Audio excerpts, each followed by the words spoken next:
Est-ce qu'un véhicule assuré en catégorie propre pour le transport privé peut être utilisé pour transporter des personnes en moyennant de l'argent, c'est-à-dire en payant? Si je vous dis qu'une berline, qu'une petite camionnette, que la plupart des voitures utilisées à but privatif sont à assurer en catégorie 1, mais si je rajoute là-dessus que le pick-up, même si on l'utilise pour transporter des marchandises à but propre, privé, ne peut être assuré qu'en catégorie 2, est-ce que vous comprendrez la raison?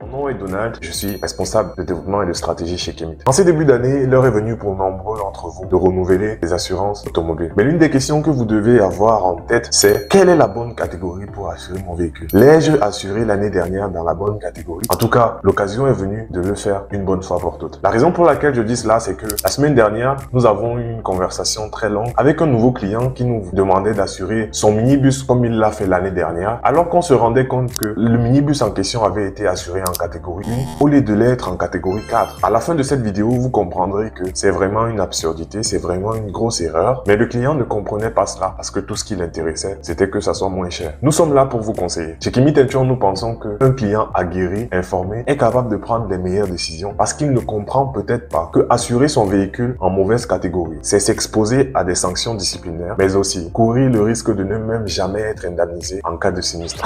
Dans cette vidéo, nous allons expliquer qu'est-ce qu'une catégorie de véhicules dans le sens de l'assurance, selon le code Siman. Quelles sont les principales catégories qui existent? Et en dernier, quels sont donc ces risques dont je viens de parler lorsqu'on n'a pas respecté la catégorie de son assurance?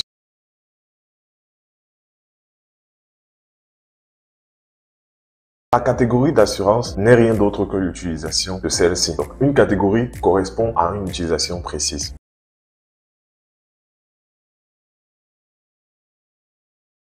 J'ai pris l'exemple au début en parlant de la voiture dont on se sert pour aller au travail le matin ou pour des missions et ainsi de suite. Cette voiture classique serait assurée dans la catégorie 1, dite promenade et affaires ou tourisme. En revanche, la catégorie 2, qui est donc la suivante, correspond à des transports de marchandises propres. En d'autres termes, elle correspond à des véhicules utilisés pour transporter des marchandises à usage privatif. Ces véhicules-là se distinguent de tous les autres parce qu'ils présentent de par leur structure un coffre de taille conséquente pour transporter des marchandises. L'exemple parfait ici étant le pick-up qu'on a vu à l'introduction. La catégorie 3, c'est le transport de marchandises mais à titre public. Ça veut dire que cette fois-ci, on est payé moyennant de l'argent pour transporter la marchandise d'un tiers. L'exemple, c'est des cars qu'on emploie pour transporter les vivres du champ jusqu'à la ville pour le marché par exemple. Ces pick-up-là ne seront plus assurés en catégorie 2 mais en catégorie 3 parce qu'ils sont utilisés pour transporter les marchandises des autres en moyennant de l'argent. La catégorie 4, c'est aussi pour le transport public mais cette fois-ci des voyageurs. Ça veut dire que les taxis, les bus, les minibus et tout ce qui va dans ce sens-là doit être assuré en catégorie 4 parce qu'ils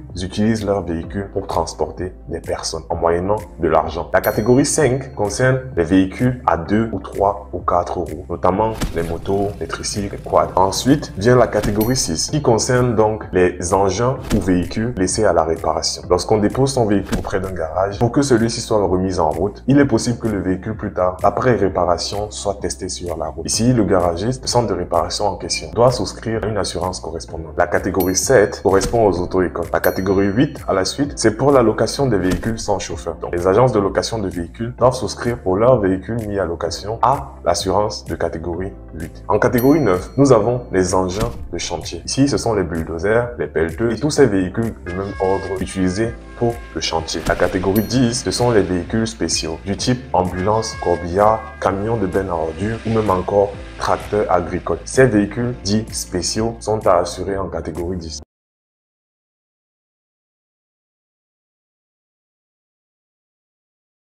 En amont de la vidéo, ne pas assurer son véhicule. Dans la bonne catégorie, c'est s'exposer soi-même à des risques plus tard, notamment une absence d'indemnisation s'il y a sinistre, que ce soit vous le fautif ou vous la victime. Votre assureur ne voudra jamais vous rembourser, vous aider à rembourser si jamais votre véhicule n'était déjà pas bien assuré. La deuxième chose à laquelle vous vous exposez, ce sont les sanctions disciplinaires. Que ce soit les policiers en route qui vont vous déranger permanemment ou alors de vraies grosses amendes qui pourraient tomber sur vous si jamais il s'avère que vous êtes mal assuré.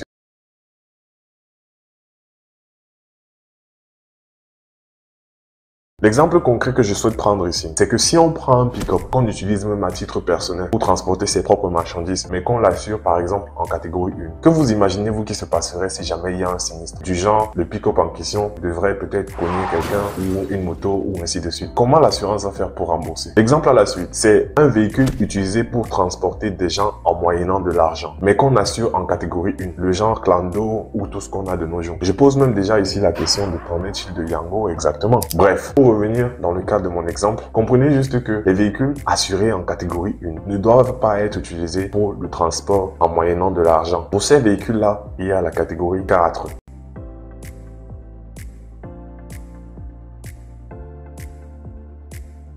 En conclusion, pour vous éviter tout problème par rapport aux catégories, par rapport à l'assurance de vos véhicules, nous vous conseillons de vous rapprocher de professionnels. Ikemit Insure est là pour vous accompagner. Donc, n'hésitez pas à nous contacter via les réseaux sociaux ou alors même à appeler notre ligne téléphonique ou même à nous envoyer des adresses mail si le besoin est. Nous ferons le plaisir de vous accompagner à trouver l'assurance adaptée à votre besoin, mais aussi à votre budget. Pour obtenir une bonne cotation en assurance automobile, nous vous demandons de fournir les informations suivantes. Le genre du véhicule, c'est-à-dire nous dire quel est l'usage effectif que vous en faites. Est-ce que c'est le transport de marchandises, est-ce que c'est le transport de personnes et ainsi de suite. Nous vous demandons de nous informer sur le nombre de places que votre véhicule a. Nous vous demandons de nous dire la puissance de ce véhicule. Nous demandons à savoir le type d'énergie, mais bien sûr aussi la date de première mise en circulation par exemple. Sur la base de ces informations-là, nous sommes capables de vous offrir ou de vous retourner une proposition d'assurance gratuite sur la base de laquelle vous allez donc décider si vous voulez souscrire chez nous auprès de l'assurance A, B ou C. En rappelant ici que Ikemit Insure est un courtier en assurance indépendant qui travaille donc avec plusieurs compagnies. Cela nous donne